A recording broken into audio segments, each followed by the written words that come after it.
हो यमाती शरीराची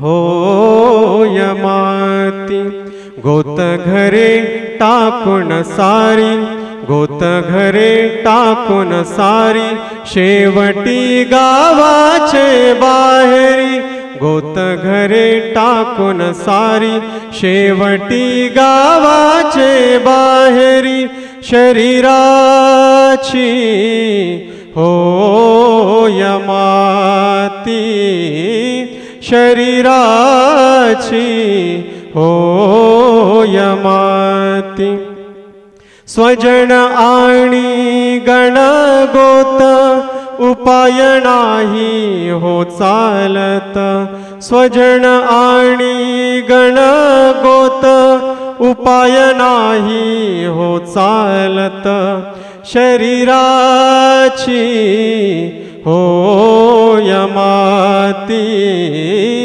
शरीराची हो यमाती ऐसे स्वप्नावत सार ऐसे स्वप्नावत सार नरहरी जोडित से कर नरहरी जोडित से कर शरीराची हो यमाती शरीराची हो यमाती शरीराची हो यमाती तेरे द्वार का भिखारी तेरे श्याम का पुजारी एक पीड़ा है हमारी हमें श्याम ना मिला हमें श्याम ना मिला श्याम ना मिला हमें श्याम ना मिला हम सोचते थे काना कहीं कुंजन में होगा हो अभी तो मिलन का हमने सुख नहीं भोगा सुन के प्रेम की परिभाषा मन में बंधी थी जो आशा आशा हुई रे निराशा झूठी दे गया दिलाशा हमें श्याम ना मिला हमें श्याम ना मिला श्याम ना मिला हमें श्याम ना मिला देता है कनाई जिसे प्रेम की दशा देता है कनाई जिसे प्रेम की दशा सब विधि उसकी लेता है परीक्षा कभी निकट बुलाए कभी दूरिया बढ़ाए छलिया हाथ नहीं आए छलिया हाथ नहीं आए हमें श्याम ना मिला हमें श्याम ना मिला श्याम ना मिला हमें श्याम ना मिला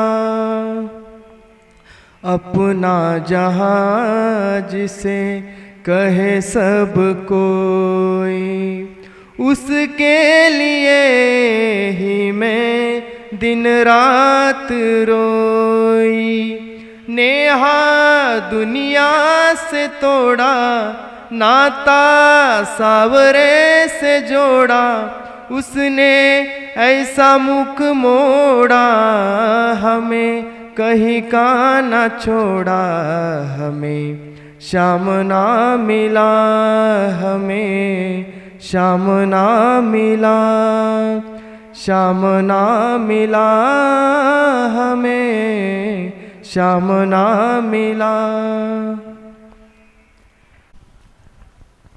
सर्वप्रथम विठ्ठल रुक्मिणीच्या चरणावर नतमस्तक होऊन आदरणीय महाराजांच्या चरणावर नतमस्तक होऊन सर्व सत्संग परिवाराला माझा हरिओम। आज मैं स्त्रीवर एक कविता प्रस्तुत करणार है। मैं स्त्री हूँ, मैं नारी हूँ, मैं कली हूँ, मैं फुलवारी हूँ, मैं दर्शन हूँ, मैं दर्पण हूँ, मैं नाद हूँ, मैं ही गर्जन हूँ, मैं बेटी हूँ, मैं माता हूँ, मैं बलिदानों की गाथा हूँ, मैं श्रीमद् भगवत गीता हूँ, मैं द्रौपदी हूँ, मैं सीता हूँ। पुरुषों की इस दुनिया ने मुझे कैसी नियति दिखलाई, पुरुषों की इस दुनिया ने मुझे कैसी नियति दिखलाई। कभी जुए में हार गए, कभी अग्नि परीक्षा दिलवाई।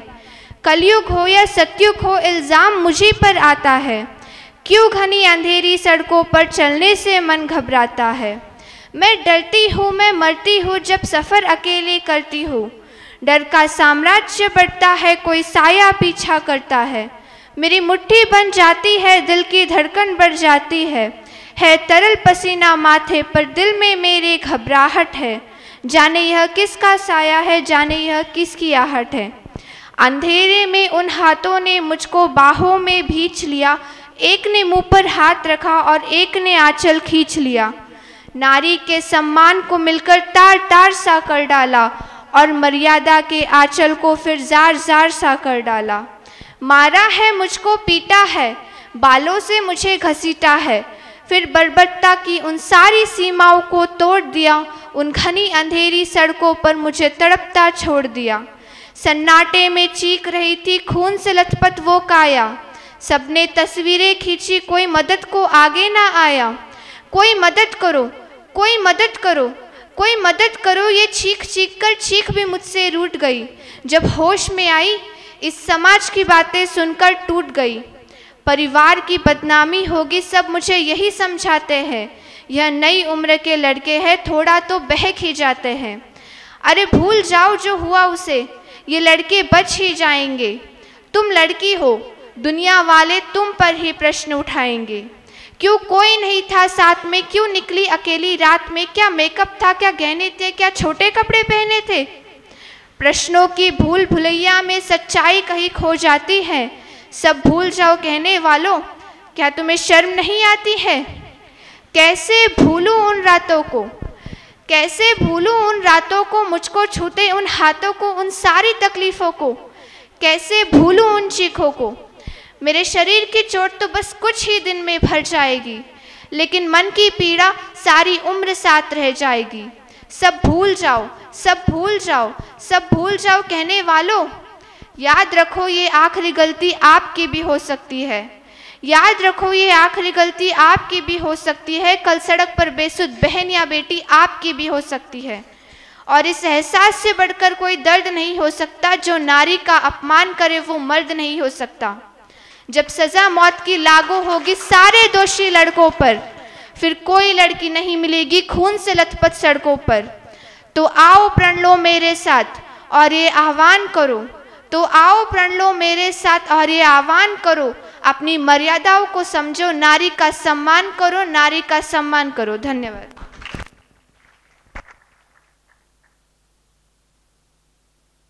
सबसे पहले विठ्ठल रुक्मिणी के चरणों में नतमस्तक होकर, महाराज जी के चरणों में नतमस्तक होकर आप सभी सत्संग परिवार को मेरा हरिओम। संसार की वो हर चीज़ जो देखी जा सकती है उसका विनाश निश्चित है। जन्म हुआ है, उसकी मृत्यु भी अवश्य होगी, पर एक ऐसा अंश है जिसे लाख उपाय करके भी नष्ट नहीं किया जा सकता, और वो है आत्मा। भगवद गीता के अनुसार सुख दुख प्रेम पीड़ा लोभ से आत्मा को कोई असर नहीं होता। जो ये बात समझ नहीं पाता है वो संसार के सुख में भी दुखी हो जाता है, और जो ये बात समझ जाता है वो दुख माया परहेब से ऊपर उठ जाता है। वास्तव में मैं कौन हूँ? मैं स्त्री हूँ, मैं पुरुष हूँ, या फिर मैं शरीर हूँ? मैं कौन हूँ ये प्रश्न है। संत ऋषि कहते हैं कि पहले तो ये बात समझ लो कि मैं शरीर नहीं हूँ। ये शरीर वस्त्र स्वरूप है। हम सब भगवान के पराशक्ति के अंश स्वरूप जीवात्मा हैं। जीव की पहली पहचान है चेतना। ये चेतना जीव को जड़ चीज़ों से दूर रखती है, जैसे कि माया। माया हर किसी को अलग अलग चीज़ों से बांधती है, किसी को धन से, किसी को प्रेम से, किसी को पद से, तो किसी को प्रतिष्ठा से। क्या हम इस माया से छूट सकते हैं? उत्तर है हाँ। प्रभु प्रेम की आस्था, भक्ति, विवेक से प्रभु शरण में जाए तो ये माया छूट सकती है। ये माया कोई और नहीं है, प्रभु ने बनाई हुई एक अद्भुत शक्ति है जो कि त्रिगुणों से बनी हुई है। जीवात्मा मिथ्य है और आत्मा वेदांत का अमर सत्य। आत्मा एक एहसास है जिसे अनुभव से महसूस किया जा सकता है, जो शरीर के बाद भी साथ रहती है, जो न कभी जन्म लेती है और न ही मरती है, वो है आत्मा। वो सोच नहीं है पर हर विचार की साक्षी है। वो मन नहीं है पर वो मन को देख सकती है, वो है आत्मा और वो है हम। बाकी सब एक अनुभव है। क्या आत्मा को देखा जा सकता है? नहीं, आँखों से देखा नहीं जा सकता, उसे सिर्फ महसूस किया जा सकता है। जब बाहर की दुनिया शांत हो जाए, जब विचार रुक जाए और जब भीतर कोई हलचल ना हो, तब जो बचता है वही आत्मा है, वो हम हैं, वो शरीर नहीं है। आत्मा को ना ही नाम रंग रूप है, वो तो एक मौन शुद्ध चेतना है। वो आत्मा एक चेतना है और शरीर एक साधन। आत्मा इस शरीर से मिलकर अनेक साधनाएं कर उस साध्य रूपी परमात्मा तक जाना इस आत्मा का लक्ष्य है। आत्मा और शरीर का संबंध मैं और मेरे के रूप में स्पष्ट किया जा सकता है। शायद हम कहते हैं कि मेरा शरीर, मैं शरीर तो नहीं कहते। मेरा हाथ, मैं हाथ तो कहा नहीं जा सकता ना। परमात्मा सर्वव्यापी है और आत्मा केवल एक शरीर में रहती है, बाकी परमात्मा सब शरीर में है, सब जगह है। परमात्मा तत्व अभेद है, परमात्मा तत्व में भेद नहीं है। अब कल नवरात्रि उत्सव शुरू होने वाले हैं, तो हम उस देवी माता की पूजा करते हैं, आराधना करते हैं, तो हम उस देवी के भक्त बन जाते हैं। वो देवी कोई और नहीं है, वो परमात्मा तत्व ही वो देवी है। हम देवी के भक्त बन गए तो वो हमारे लिए देवी बन गए, और हम देवता के भक्त बन गए तो वो हमारे लिए देवता बन गए। परमात्मा तत्व में स्त्री पुरुष का भेद नहीं है। अगर भेद होता तो शिव और शक्ति एक ना होते, अर्धनारी नटेश्वर रूप ना होता। और मेरे सोच से मैं कहना चाहती हूँ कि हम श्री संत ज्ञानेश्वर को परमात्मा स्वरूप ही कहते हैं। उन्हें हम माऊली कहकर बुलाते हैं, ज्ञानाई कहकर बुलाते हैं। अगर भेद होता तो वो पुरुष है शरीर से, मगर हम माता की दर्जा देते हैं। हमारे सबके प्रिय विठ्ठल, जिन्हें हम विठाई कहते हैं। परमात्मा तत्व में भेद नहीं है। परमात्मा सब कुछ है और सर्वव्यापी है। परमात्मा सर्वोच्च है। ऊपर भी तू, नीचे भी तू, बाहर भी तू और भीतर भी तू, बाहर भी तू और भीतर भी तू। यदि मुझसे कोई भूल हुई हो तो वो मेरे बुद्धि का दोष है। धन्यवाद।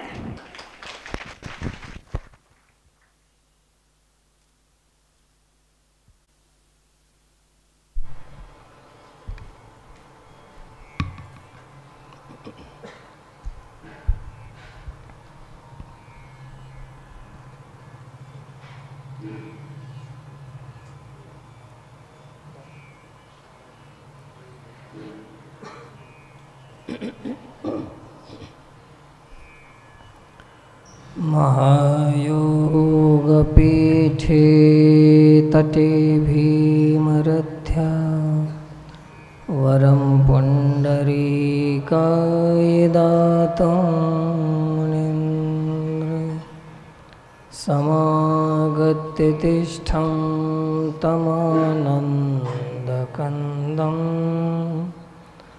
परब्रह्मलिङ्गं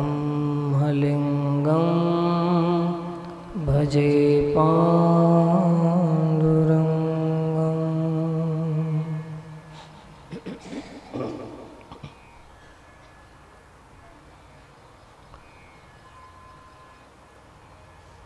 पवित्र स्थल श्री विठ्ठल रुक्मिणी मंदिरामध्ये भगवत कृपेने गुरुकृपेने चालत असलेला हा सत्संग कार्यक्रम श्री गुरुचं स्मरण वंदन करून शारदीय नवरात्रीच्या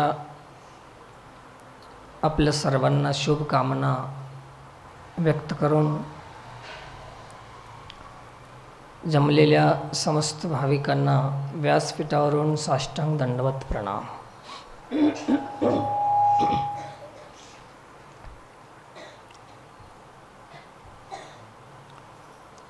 शारदीय नवरात्री उत्सवाची सुरुवात उद्यापासून आहे.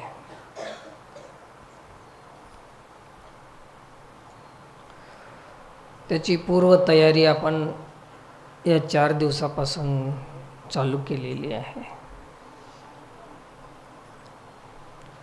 पवित्रता, स्वच्छता, ज्या ज्या काही करावं लागणाऱ्या गोष्टी आहेत त्याची तयारी आपण 4-8 दिवसापासूनच केलेली आहे. तत्पर आहात आपण सगळे.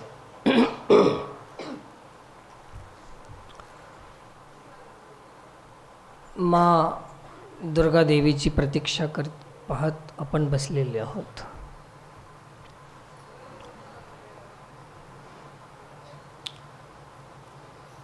या सर्व गोष्टी करीत असताना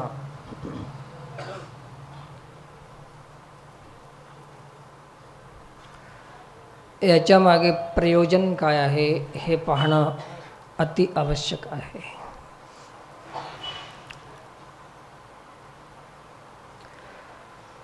करायचं तर हे ठरलेलंच आहे, करणारच आहोत आपण, पण प्रयोजन काय आहे?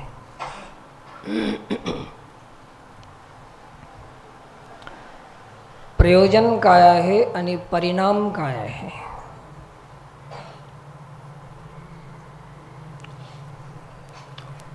प्रयोजन आधी ठरवायचं असते आणि परिणाम शेवटला येत असतो.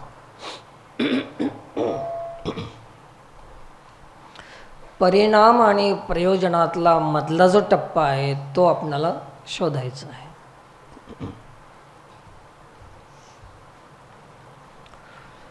प्रयोजन असो आणि परिणाम असो,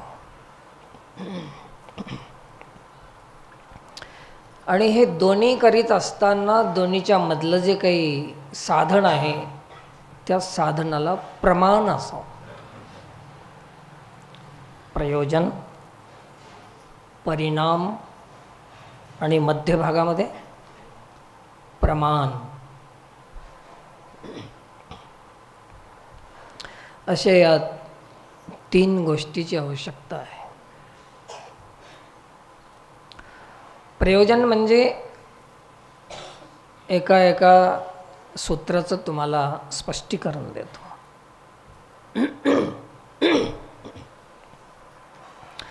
प्रयोजन म्हणजे काय की करायचं आहे तर कशासाठी करणार आहोत हे ठरवून करणे, याला काय म्हणतात?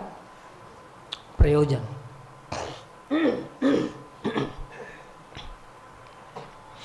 आणि परिणाम म्हणजे काय तर हे केल्यानंतर काय होणार आहे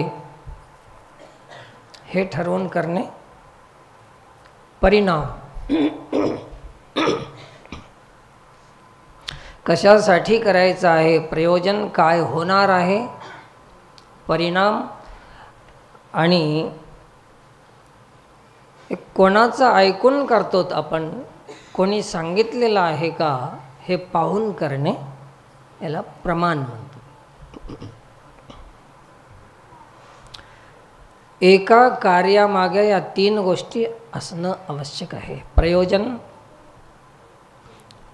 प्रमाण, परिणाम. आम्ही जे काही साधना करतो हे वेदानं प्रमाण केलेलं आहे का, तरच त्या करण्यामध्ये लाभ आहे. ते करणं उपयोगी आहे. ज्याच्यात प्रयोजन नसेल ते करायचं, आधी ठरवायचंच आपण की कशासाठी करणार आहोत आपण.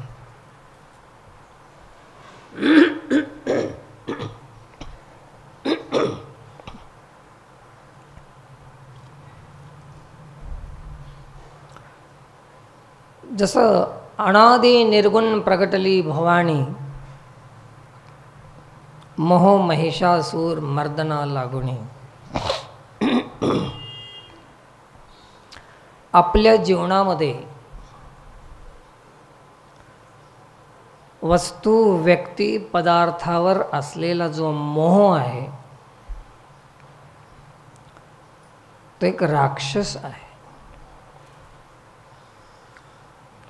आणि या राक्षसानं प्रत्येकाला झपाटलेलं आहे. व्यक्तीचा मोह असेल, वस्तूचा असेल, पदाचा, पदवीचा, सत्तेचा, संपत्तीचा, प्रतिष्ठेचा, सन्मानाचा, कशाचा आहे असं काय आहे तो मोह राक्षस आहे. आणि शेवटी आपल्या शरीराचा मुख्यतः आपला मोह स्वतःचा, याला राक्षस म्हणतात. तर आम्ही नवरात्री उत्सव करायचा आहे तर आधी प्रयोजन ठरवायचं आहे की मी नवरात्री केल्यानंतर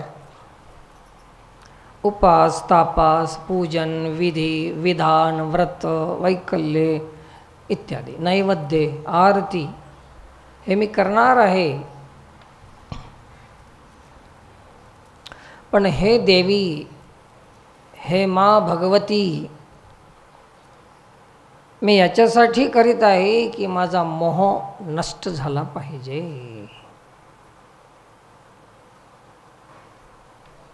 असं किती बायांच्या मनामध्ये आहे सांगा. आपला मोह जावा असं किती लोकांना वाटते.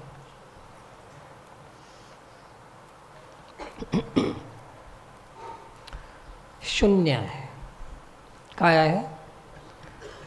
खरं तर आपलं प्रयोजनच वास्तविक प्रयोजन नाही, सत्य नाही. प्रयोजनामध्येच चूक झाली, कारण की त्याला प्रमाण नाही. तर परिणाम तर गलत येणारच आहे.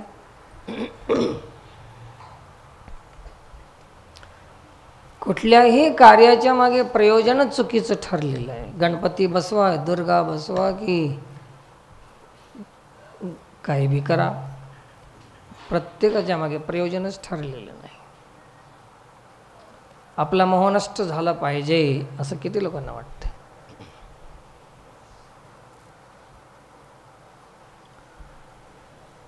हां, आम्ही भक्ती याच्यासाठी करतो की हे दुर्गा माता, मी तुझा उपास करते, मी तुला रोज लिंबाची माळ घालते गळ्यात.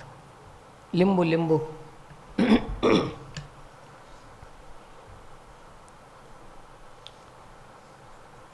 लिंबू याची माळ देवीच्या गळ्यात घालायची आहे. याच्या मागे प्रयोजन आहे की आमच्या जीवनातलं जे काही आंबटपणा आहे ते तू घे, काढून टाक आमचं.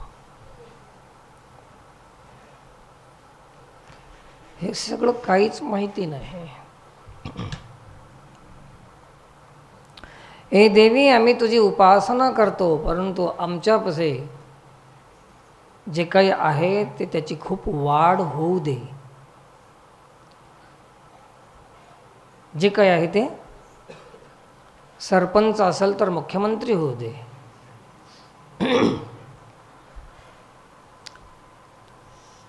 10,000चा महाराज असेल तर 50,000चा होऊ दे. प्रत्येक गोष्टीची वाढ होऊ दे. आता मोह जाण्यासाठी का मोह वाढविण्यासाठी भक्ती आहे? सांगा ना एक बार, काय करायला आपण? मोह वाढवण्यासाठीच भक्ती आहे आपली. मोह महिषासूर मर्दना लागुनी नाही, मोह महिषासूर वर्धना लागुनी. वर्धन म्हणजे वाढवण्यासाठीच भक्ती आहे. प्रयोजन चुकलं की नाही, बुडातच. सुरुवात करताना चुकून गेलं तर शेवट कसा होईल याचा? खूप छान होईल ना. बुडातच चुकून गेला, रस्ताच चुकून गेला आपला. प्रयोजन ठरवा. मला भक्ती करायची आहे तर कशासाठी करायची?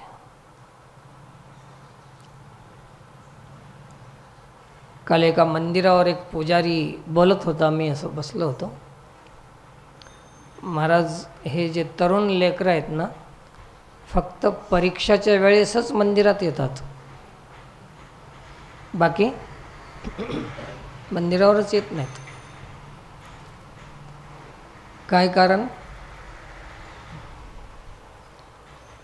त्यांना मार्क मिळवायचे असतात, गुण मिळवायचे असतात.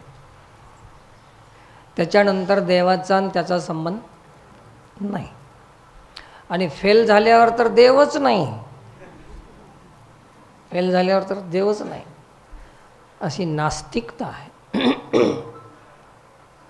आपल्या प्रयोजनामध्येच एवढं जडत्व आहे, जडता आहे, मूढता आहे, मूर्खता आहे. सुरुवातच अशी आहे आपली, शेवट कसा होणार? जडमूढ जीव आहे.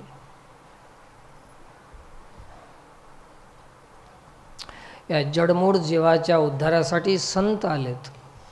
उद्धराया जन जड जीवा. जड जीवाचा उद्धार करणं हे संतांचं कार्य आहे.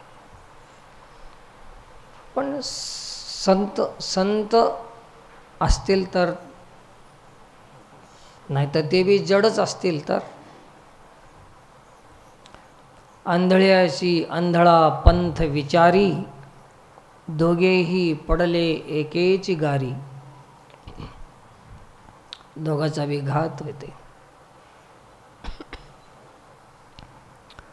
तर असं हे प्रयोजन आपलं चुकीचं आहे. आणि जेव्हा प्रयोजन चुकीचं होतंय तर परिणाम विचारायची गरजच नाही. ते तर आहेच चुकीचं, होणारच. तर परिणाम, प्रमाण, प्रयोजन,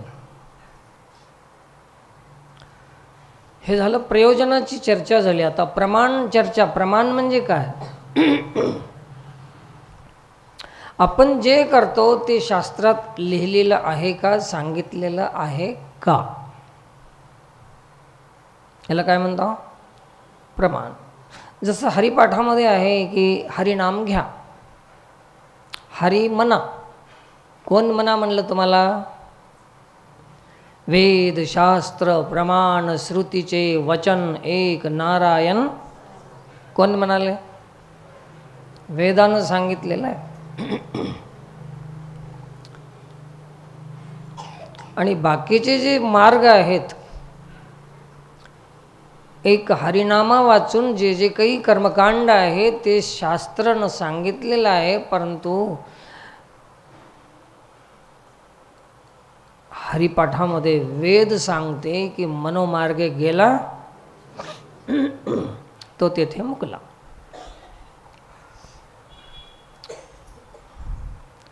आता तुम्ही जे जे काही नेम करता ते शास्त्रात हरिपाठात आहेत का बघा, वाचून बघा.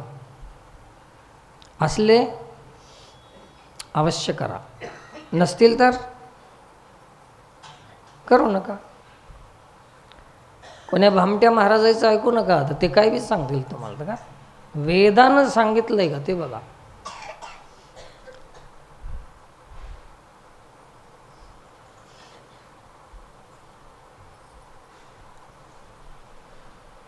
भय राहते, भीड राहते ज्याच्यामध्ये, आणि भेद राहते. किती गोष्टी झाल्या? भय, भेद भीड, भय भेद भीड किंवा भेद भय भीड कोणी बी धरा.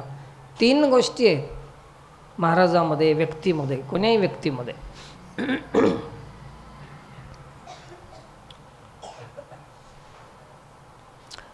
भय कशाचं राहते की यानं सांगतं, यानं केलेलं नसतंय म्हणून याला भेव वाटते सांगायचं. आपण चुकीचे काम करून सांगत असताना कसं वाटतंय? भय. शास्त्रामध्ये भय का नाही? ते काम चुकीचं त्याच्याकडून होतच नाही, निर्दोष असते म्हणून त्याला भय नसते. व्यक्तीकडून दोष असतात, व्यक्तीमध्ये दोष असतात म्हणून त्याला सांगण्यामध्ये भय असते. लोकाचं जरी नसलं तरी आत्मग्लानी असते त्याला की मी सांगालो पण माझी चूक झालेली आहे, भय असते. आणि भीड, शास्त्रामध्ये भीड नसते. हे राजा आहे आणि हे भिकारी आहे. कोणीही वाचवलं तर शास्त्र काय सांगणार? अलग अलग सांगणार का एकच? आणि माणूस राजा आला की वेगळंच सांगते आणि गरीब माणूस आला तर वेगळंच सांगते. एखादा मोठा राजा आला तर त्याला काय सांगते की तू यज्ञ कर, तू होम कर, कारण की त्यांना पैसे घालू शकते, याला देऊ शकते. आणि गरीब आल्यावर त्याला काहीतरी अमक ढमक सांगून सोड, पैसे काढायचंच नाही, त्याच्यातून मिळतच नाही.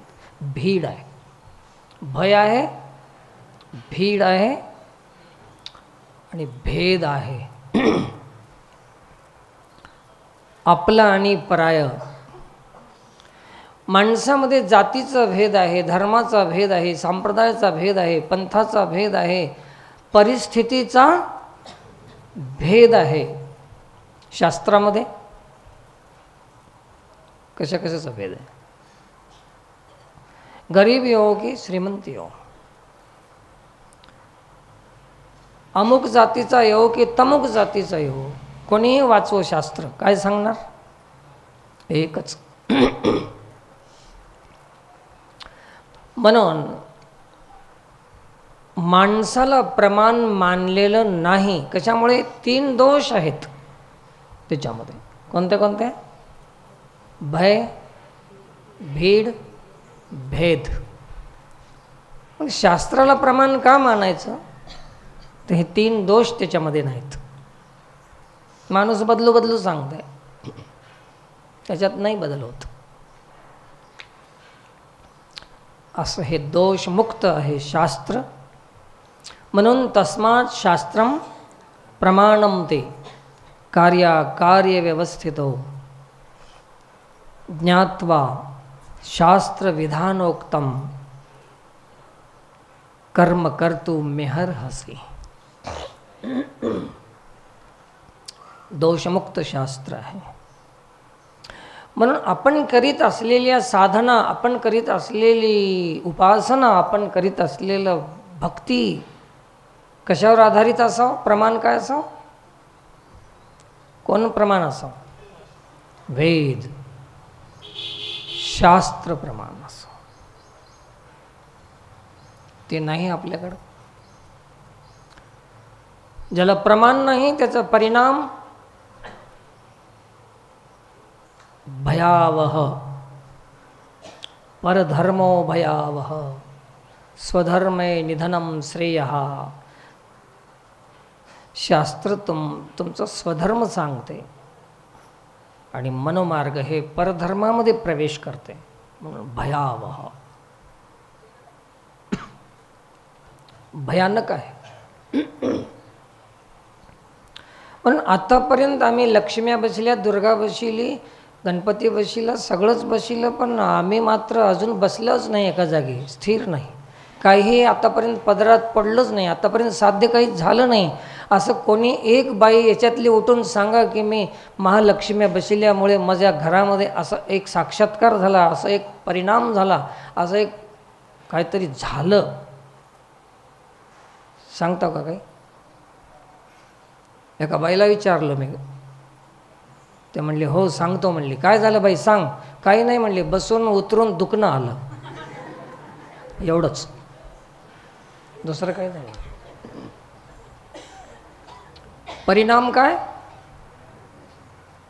कोणता परिणाम? दुखणं. चांगलं. आता दुखण्यासाठी कुठं देवदेव करावं काय? ते तर असं बी येतच ना, मग देवदेव करायची गरज काय?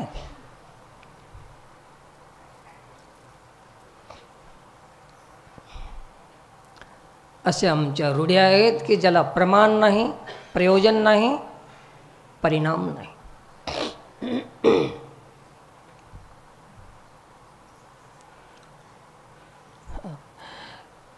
काल एक चर्चा झाली, अशीच निघाली होती की नागिलीचं पान, हे खायचं पान राहते ना, त्या अंगणामध्ये होतं.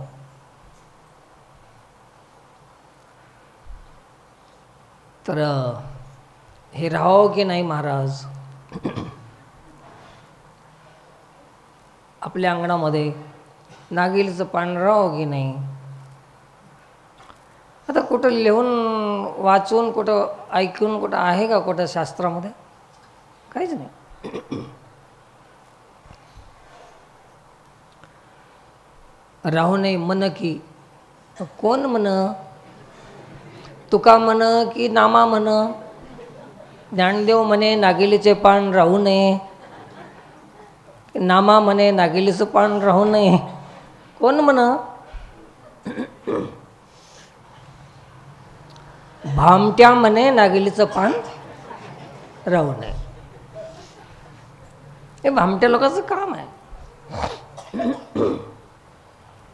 आणि बाया भयभीत होऊन जातात की आमच्या नागिलीचं पान असल्यामुळेच ताप आली. आता तापीचं आणि नागिलीचं पानाचा काय संबंध?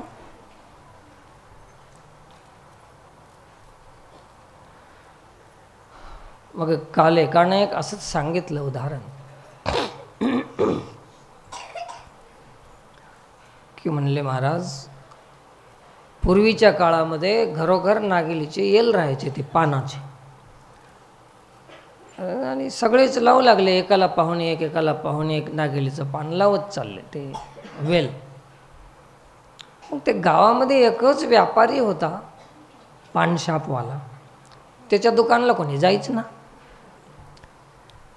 त्याने कोणीतरी एका ब्राह्मणाला तयार केलं 51 रुपये देऊन की तू असं म्हण. त्यानं कार्यक्रमात सांगून दिलं की नागिलीचं पान दारात. कशामुळे? कशामुळे? याचं गिराईक होऊ नये. ग्राहक होईना गेलतं ना. ते भय सांगितल्याबरोबर सगळ्यांनी ते येलं उपडून टाकून दिले. मग आता कुठं चाले आणायला? ह्याच्यापासून तिथून सुरुवात झाली की नागिलीचं पान राहू. एक शेतकरी होता, श्रीमंत शेतकरी, गावामध्ये खेड्यामधला एक शेतकरी, चांगला शेतकरी होता. त्यानं त्या गावात पहिली बार आणि त्याच्या एकट्याच्याच शेतामध्ये केळीचं ते हे लावलं,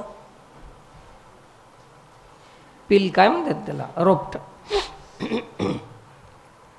ते नवीन नवीन आणल्यानं काय केले, गाववाले सगळे चोरू चोरू ते एक एक उपडून आणून अंगणात लावायचे, बरं दिसते म्हणून. तर एक बी झाड राहे ना आता, म्हणून त्यानं काय केलं की अंगणात केळीचं झाड राहू नये असं त्यानं सुरुवात केलं. शेतकऱ्याची ती केळी वाचली. त्यानं आपली केळी वाचवण्यासाठी काढलेली रूढी ते आजपर्यंत काय चालले, अंगणामध्ये केळीचं झाड राहू नये. तर असं महिला मंडळी, पुरुष मंडळी, हिंदूंनो, बंधूंनो, तुम्हाला खरं सांगायचं म्हणजे 90% ज्या रूढी आहेत आपल्या अशाच फालतू आहेत. एकाला प्रमाण नाही, एकाला तथ्य नाही, एक सत्य नाही.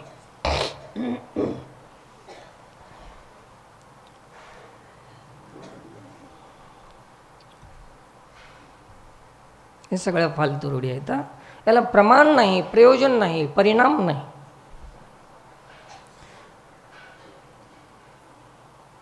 ज्ञानेश्वर महाराजांना विचारलं मग काय होईल, तर महाराज सांगालेत वाऊगाचे श्रम व्यर्थ जाय. काय होईल परिणाम? वाऊगाची श्रम व्यर्थ जाय. मेहनत आहे परंतु व्यर्थ आहे. आपली मेहनत खूप आहे पण व्यर्थ आहे.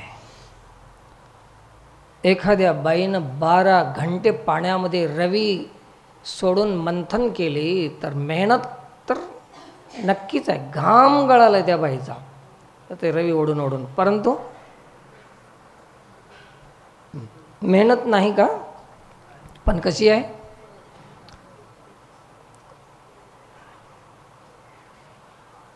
काय म्हणाले ज्ञानेश्वर महाराज? वाऊगाची श्रम व्यर्थ जाय. वाऊगा श्रम आहे. ऐकत नाहीत लोक. आता आम्ही बी काय केलंय की हे ऐकत नाहीत ना, हे एवढे बेश्रम होते, कितीही सांगून ऐकत नाहीत, तर सांगणाऱ्यांना का बेश्रम होऊ नये? सांगतच राहा. आपण बी बेश्रम, ते बी बेश्रम. बेश्रम प्लस बेश्रम. सांगणार बी बेश्रम म्हणून सांगत राहा, काय फरक पडाल? असं याच्या मागे प्रयोजन असावं.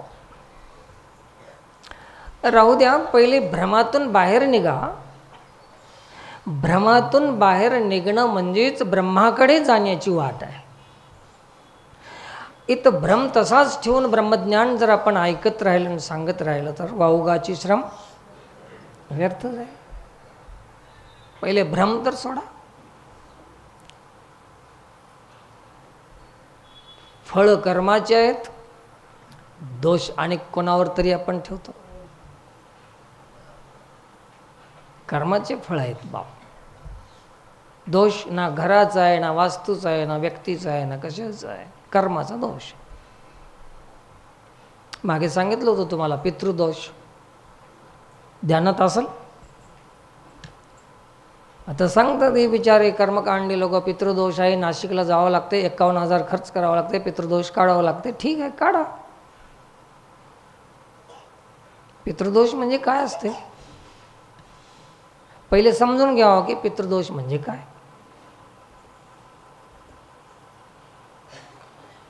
पितृदोष आहे, मातृदोष आहे. जन्म देणाऱ्या मायबापांनी कसा जन्म दिला?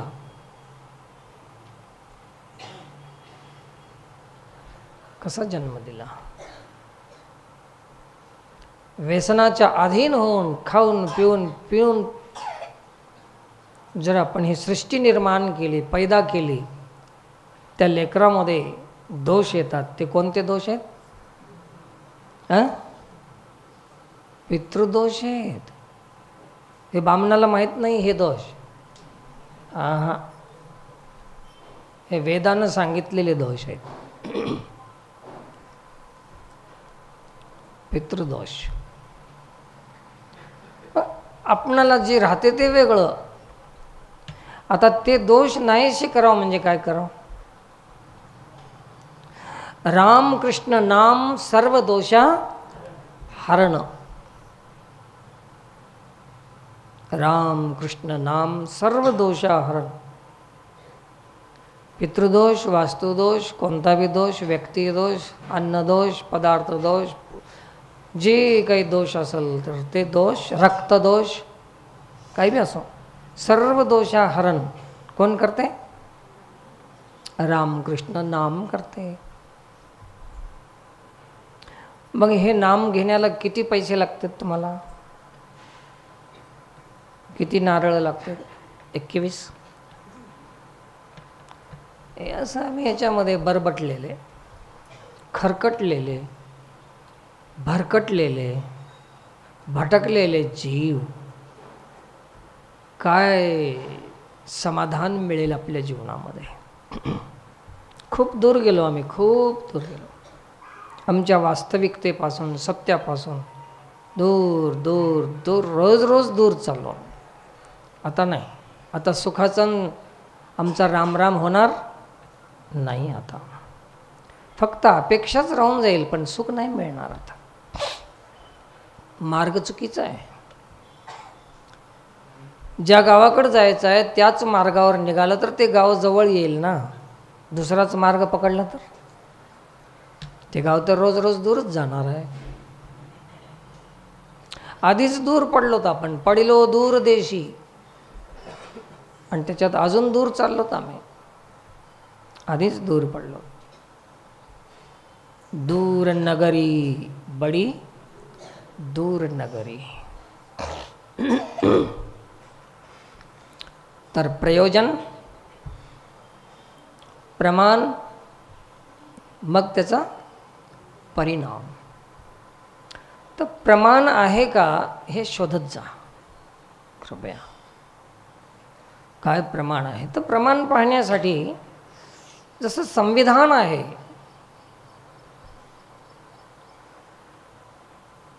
संतांनी, शास्त्रांनी, पुराणांनी, वेदांनी सगळ्यांचं एक मत, सब सयाने एक मत, ते संविधान. सगळ्यांचं एक मत जिथं झालेलं आहे ते संविधान आहे आध्यात्मिक क्षेत्रातला. तेच विधान आहे, संविधान आहे, तेच कायदा आहे, तेच कानून आहे. कोणता? हे सगळं एक, सगळ्यांचं मत जिथे एक होते तेच संविधान आहे. मग शास्त्र संविधान काय सांगते? आता शास्त्रानं सांगितलं की देवो देवी मीच पाही. देव भी मीच आहे, देवी भी मीच आहे. आता तुमचा भरोसा बसते का? तुम्हाला काय सांगितलं की देवीचं लय कडक राहते उपास, देवाचं कसं बी जमते, देवीचं आंघोळ केल्याशिवाय जमना, केस मोकळे ठेवल्याशिवाय जमना,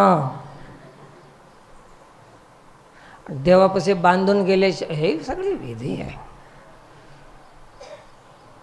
वेगळं वेगळं दाखवलं आणि शास्त्र सांगायला की देवो देवी मीच पाही, हाही निश्चय त्याशी नाही, भाव ते ठाई वेगळाला धरी. आम्हाला तसं सांगितलेलं आहे, तसं शिकवलं आहे, आम्हाला भ्रमित केलेलं आहे.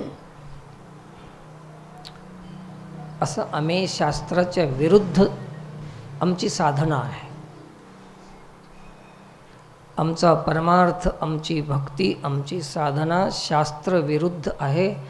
संत एकनाथ महाराज सांगतात की आमचे श्राद्ध बी धर्मविरुद्ध आहे.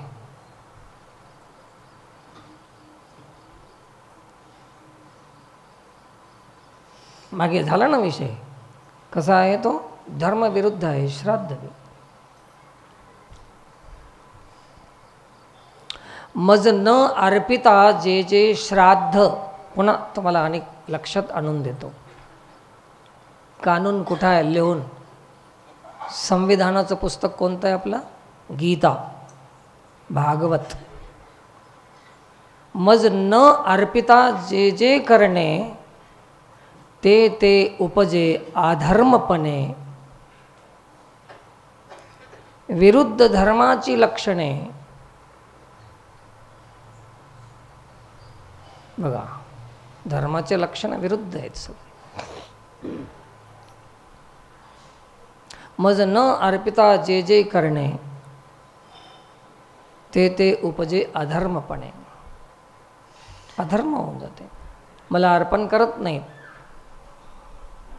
हे वेगळं ते वेगळं. आता हे देव आणि देवी दोन आहेत आपल्या दृष्टीमध्ये, आहेत की नाही? भेद आहे ना. तर तुम्हाला डोळे किती आहेत? दोन. महाराज किती दिसालेत? हां, मग तुमचा एक डोळा काम करणं गेला का? डोळे दोन आहेत तर महाराज किती दिसाव सांगा? दोन दिसाव की नाही? एकच का दिसायला? एक डोळा तुमचा कामाचा आहे आणि एक डोळा बिघडला, असंच ना. डोळे दोन असले तरी दृष्टी एक आहे, तसे नाव भिन्न असले तरी तत्व एक आहे. आता भरोसा होईल तुमचा? अनुमानच राहील ना. हे असल्याचं ऐकू नका, ह्या महाराजाला काही कळणार. आपली देवी देवी राहते अलग आहे, तिचं उपासना अलग आहे. याला काहीच माहीत नाही, उगं काय बी सांगालंय मग. ठीक आहे. तर प्रमाण नाही आपल्या भक्तीला, काहीच प्रमाण नाही. मोहमुक्त होण्यासाठी भक्ती आहे की मोहयुक्त होण्यासाठी? मोहमुक्त हो की मोहयुक्त हो? मोहयुक्त तर आपण आहोतच, ऑलरेडी मोहामध्येच आहोत आपण. आता काय व्हायचं आहे? युक्त आहोत, आता मुक्त व्हायचं आहे. शब्द ऐकू आले ना, युक्त मुक्त. पण हे युक्तातून मुक्त होण्यासाठी जे आपण करतो ते चुकतं, चुकीचं आहे. कसं मुक्त होईल? अनादि निर्गुण प्रकटली भवानी, मोह महिषासूर मर्दना लागोनी, आहे की नाही? तिचं मर्दन करण्यासाठी भवानी आहे. उद्या घटस्थापना आहे, आहे की नाही? घट म्हणजे काय? घट म्हणजे घडा मातीचा, त्याला काय म्हणतात? घट म्हणतात त्याला. जे घडवलेलं आहे त्याला घटना. जे घडवलेलं आहे ते घट आहे, आणि घडवल्यानंतर जे नाहीसं होतंय ते घटना. मराठी समजते ना तुम्हाला? घट म्हणजे घडवलेलं, आणि ते मोडल्यावर काय म्हणतात त्याला? घटना. घटना घडली. म्हणजे जे घडलं होतं ते आता नाही. माणूस शरीर हे घट आहे. ॲक्सिडेंट झालं, हे मरून गेलं, काय म्हणतात? घटना. म्हणजे आता घट नाही, संपला. हे कसा खेळ आहे शब्दांचा. घट ना, ना म्हणजे नाही. नाही समजलं? घट आणि घटना. मग हे जर घडा आहे, हे घट आहे, मातीचं आहे, याच्यामध्ये अधिकांश पंचमहाभूतापैकी अधिकतर अंश कशाचा आहे? मातीचा अंश आहे. याच्यामध्ये पाण्याचा अंश आहे, अग्नीचा अंश आहे, मातीचा अंश आहे, आकाशाचा अंश आहे, वायूचा अंश आहे. असे 5 अंशांनी युक्त असलेला हा घट आहे. पण याच्यामध्ये अधिक प्रमाणामध्ये काय आहे? माती आहे. म्हणून पृथ्वीचं अंश अधिक आहे, म्हणून याला पार्थिव असं म्हणतात. शरीराला काय म्हणतात? तुम्ही टी व्हीमध्ये इकडं तिकडे पाहता ना, कधी पार्थिव शरीर बाहेर ठेवण्यात आलेले आहे दर्शनासाठी. शरीर कसलं आहे? पार्थिव आहे, म्हणजे पृथ्वीपासून बनलेलं आहे, घट आहे. मग या घटामध्ये काय स्थापना करायची?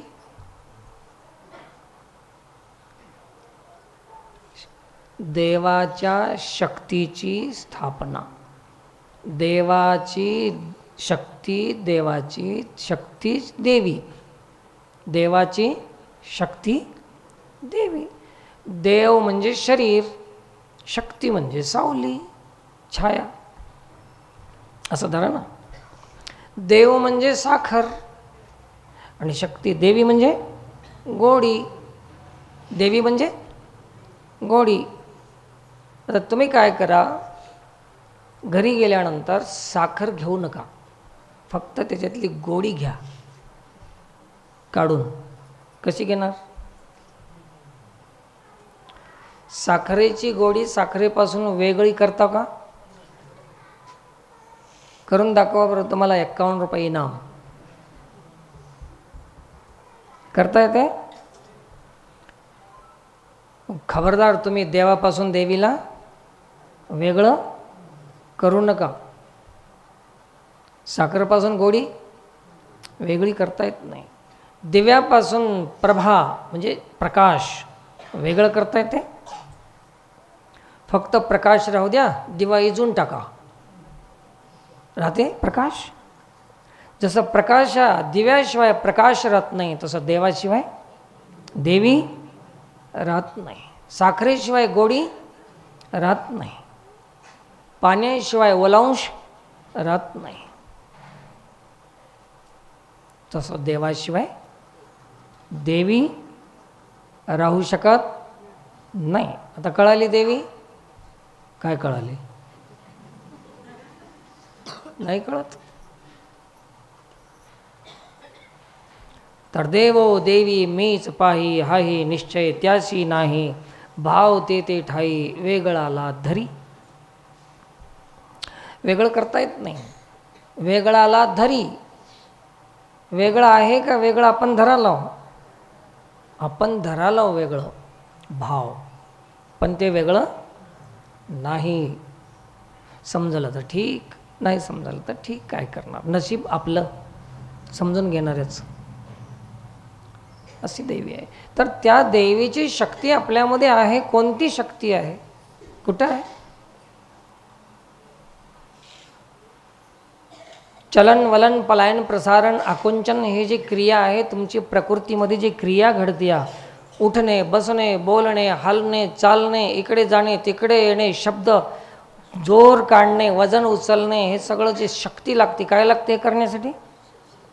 मग हातात शक्ती, पायात शक्ती, डोळ्यात शक्ती, कानात शक्ती ऐकण्याची, जिभेत शक्ती बोलण्याची, पोटामध्ये शक्ती आहे जिरवण्याची, हे सगळी शक्तीची स्थापना आहे. हे घटस्थापना आहे. या घटामध्ये शक्तीची स्थापना केलेली आहे. तिला समजून घेण्यासाठी हे तुमचं वरची घटस्थापना आहे. कोण केली तुमच्यामध्ये स्थापना?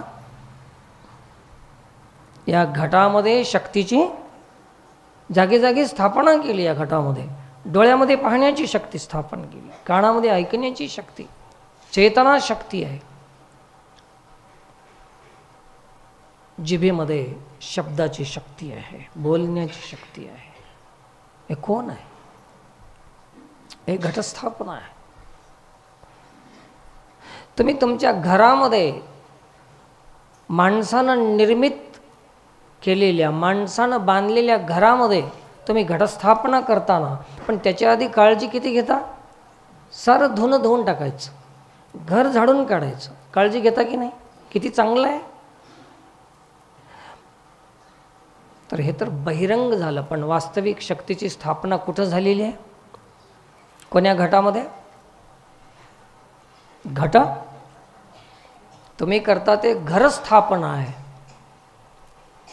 आणि आम्हाला करायचे इथे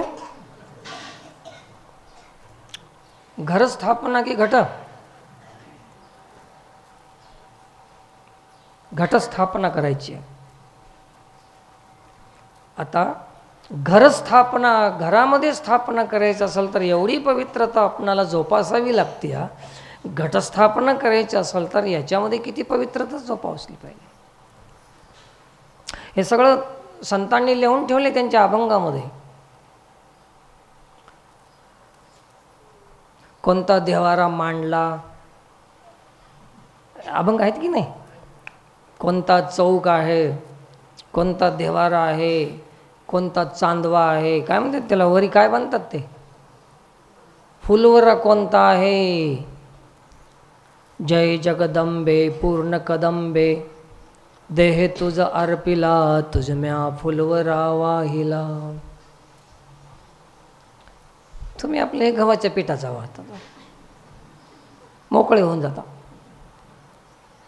नाही, हे घटस्थापना आहे. या घटामध्ये शक्तीची स्थापना आहे.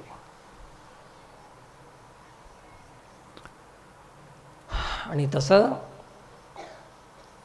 ज्ञानेश्वर महाराजांनी वर्णन केलेलं आहे त्या ठिकाणचं, की ते शक्ती एका ठिकाणी स्थापन केली आणि सर्वत्र ती क्रियान्वित झाली, कामाला लागली. एक ठिकाण आहे ते कुंडलिनी जगदंबा, चैतन्य चक्रवर्तीची शोभा, जे विश्वबीजाची या कोंभा सावली केली.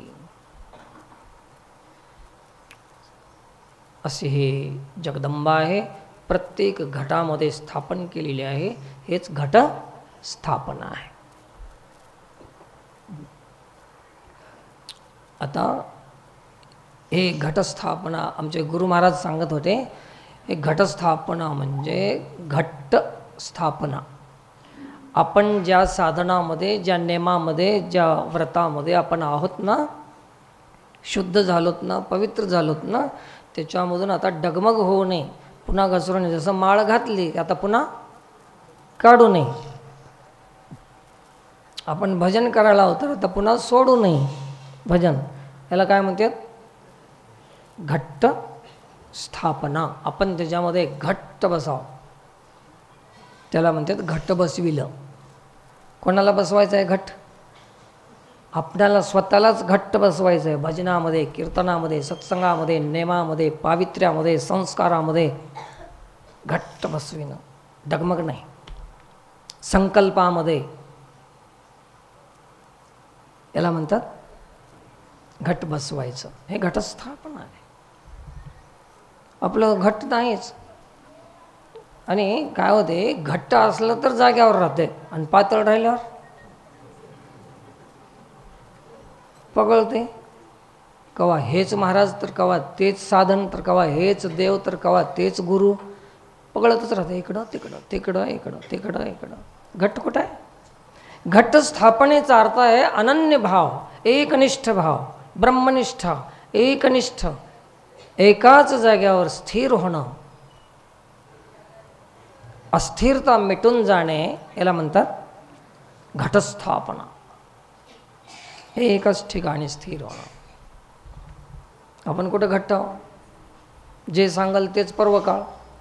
आज हे महाराज सांगला की हेच करत राहायचं, दुसरा येऊन सांगलं की मग तेच करायला सुरू करायचं. मग उद्या दुसरा महाराज येऊन सांगतं की पिवळ्याच साड्या पाहिजे सगळ्याला. झालं, सुरू झालं. मग घट कुठं आहे?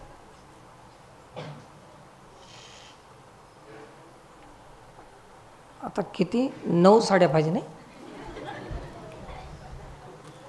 घेऊन ठेवल्यात का? घ्यायचे घ्यायचे. वाट बघत असतील दुकानदार. नवरात्री आली की नवरात्रीमध्ये देवीची कृपा फक्त आणि फक्त दुकानदारावर होत्या, बाकी कोणाही भक्तावर होत नाही. देवीची कृपा होती काही काही लोकांवर, दुकानदारावर होती. महाराजावर होईना, आपल्यावर भक्तावर बी होईना, फक्त एक दुकानदारावर होती. सप्ते आले की देवाची कृपा. आता माहीत आहे तुम्हाला, हुशार झालेत की लोक. आपल्यावर होईना देवाची कृपा. सप्त्यात कृपा कोणावर होती? महाराज लोकावर. आणि नवरात्रीत कृपा कोणावर होती? दुकानदारावर.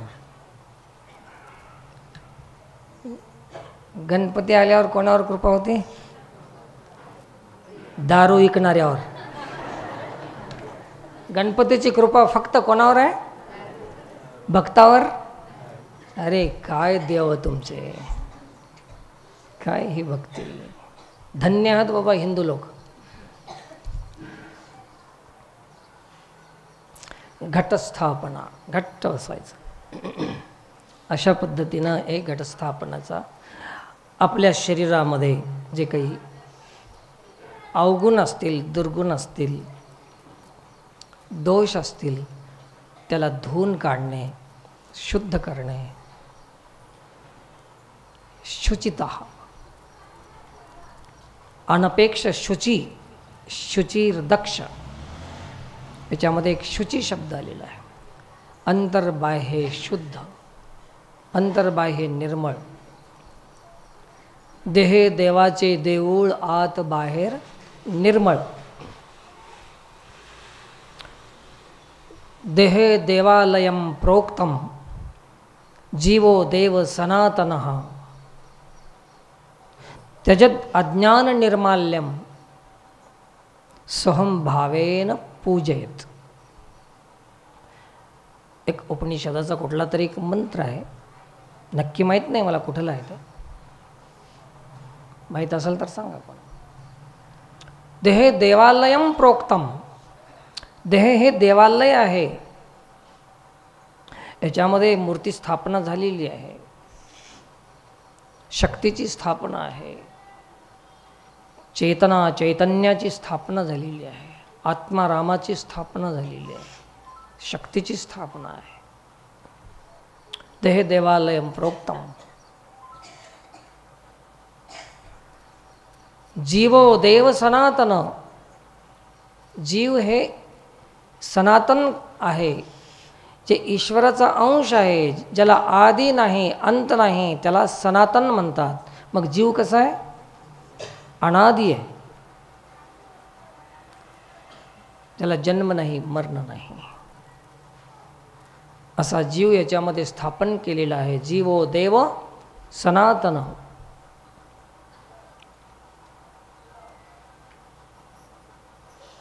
आणि अज्ञान निर्माल्य आहे. देहो देवालयम प्रोक्तम जीवो देव सनातन. तर निर्माल्य कशाला म्हणतात की आज आपण जे वाहिलेले फुलं आहेत, अक्षदा आहे, जे काही वाहतो ना पूजेची सामग्री, ते उद्या सकाळी त्याला काय म्हणतात? निर्माल्य. ते निर्माल्य काढून टाकायचं असते. त्यजत अज्ञान निर्माल्यम. कोण्या निर्माल्याचं त्याग करायचं आहे? अज्ञान. मी शरीर आहे, मी देह आहे, हेच निर्माल्य आहे, हेच काढून टाकायचं आहे. त्याच्यात अज्ञान निर्माल्यम. आणि कोणत्या भावनेनं पूजा करायची आहे? सोहम भावेन पूजयेत. की मी जीव नाही, मी देह नाही, हे काढून टाकायचं आणि मी सोहम आहे, मी ब्रह्म आहे, मी आत्मस्वरूप आहे, ह्या भावनेनं पूजा करायची. काढून टाकणे हे आणि पूजा करणे ते. याला ना हळदीची गरज आहे, ना कुंकाची गरज आहे, ना फुलाची गरज आहे, ना कशाची गरज आहे. असं पूजा सांगितली. तर देह हे देवालय आहे. मग आता तुम्ही धुवून काढायचं आहे, तर याच्यामधलं अज्ञान बी धुवून काढावं लागेल ना. घटस्थापना करायची आहे. हे तर जमलं तुम्हाला. सांगितलं की घडी घेऊन या. घडी म्हणजे सोडा. घडी घडी आहे वाटते ना एक. हां वाच वाच. तुला वाच माहीत आहे. पण बस हे आणलं ते आणलं, कपडे धुवून हे धुवून ते धुवून टाकले. पण त्या नवऱ्यालाही माहीत नाही की याच्यामधून कसं धुवावं, बायकोलाही माहीत नाही की मधून कसं धुवावं. तर मधून धुण्यासाठी जे धुण्याची विधी आहे त्याचं नाव आहे सत्संग. काय नाव आहे? आता इथं धुतलं तर बरं आहे, आणि बाहेर गेल्यावर आणि मळून जाते, त्याला काय करणार? त्यजत अज्ञान निर्माल्यम. अज्ञानरूपी निर्माल्य जे मलिन झालेलं आहे, कालचं आहे, शिळ झालेलं आहे, ते काढून टाकायचं. आणि सोहम भावेन पूजेत. अशी घटस्थापना आपल्याला करायची आहे. म्हणून घटस्थापनेचं थोडंसं स्पर्श केलं. दुसऱ्या रविवारी जर हे दसऱ्याचा राहिला विषय तर बोलूच नाही, तर संपला. तर या प्रकारे आपण घटस्थापना करायची. बाकी प्रमाण बघा त्याला, तुमच्या करण्याला शास्त्रात आहे का बघून करा. कुठेही विश्वास ठेवून काहीही करत गेला तर मनोमार्गे गेला तर तुमचं घाटा आहे, नुकसान आहे, घात आहे, हे विसरू नका. व्यर्थ होऊन जाऊ नये. वाऊगाची श्रम व्यर्थ जाय. हरिपाठ म्हणताना हे हे हे शब्द तुम्ही हे करून घ्या. वाऊगाची श्रम व्यर्थ जाय. हे इथं आलं की जरा ध्यान करीत जा. हे वाऊगाची श्रम का आहे? हरिपाठामध्ये आम्ही हरिपाठात त्याच्यावर ध्यान देणार. किती अभंग राहिलेत अनेक म्हणायचे, किती झालेत, कवा सरते, याच्यावरच ध्यान राहते. वाऊगाची श्रम व्यर्थ जाय, याच्यावर ध्यान द्या. शब्द शब्दावर ध्यान द्या. खूप सुंदर. तर अशी ही नवरात्रीची पुन्हा एक बार आपणाला सर्वांना शुभकामना व्यक्त करून वाणीला पूर्णविराम. रामायणाचा भाग आपण नंतर पाहू. वेळ संपलेला आहे. आज अन्नदान आहे. शिस्तीमध्ये शांतीमध्ये आपण आपला प्रसाद घेऊन जायचा आहे. येणाऱ्या रविवारी अन्नदान नसेल, कारण सर्वांना उपास राहतेच देवीचा, आहे की नाही, कडक उपास राहते, देवासारखं राही ना देवीचं. तर त्याच्यामुळे इथं प्रसाद राहणार नाही. आणि थोडी इथं आता देवी बी बसवतील इथं, आता भक्त लोक ते बी पूजा करतील, त्यांना बी आपली अडचण होऊ नये याच्यासाठी अन्नदान पुढच्या वेळेस नाही, स्पष्ट सांगून दिलेलं बरं. आणि म्हणून कोणाला बी काय सांगता येते आता. तर असं तुम्हाला जेवढ्यांना ध्यानात बसले, जेवढ्याला समजले, त्यांनी हे ध्यान ठेवा की आपणाला घटस्थापना म्हणजे आपल्या शरीरामध्ये जे काही दोष आहेत, पाप असतील, गुण अवगुण असतील, ते धुवून काढणे म्हणजेच दसऱ्याचं धुणं आहे. एवढंच पुन्हा पुन्हा सांगतो. वाणीला विराम. पुंडलिक वरदे हरी विठ्ठल, ज्ञानदेव तुकाराम, पंढरीनाथ भगवान की जय.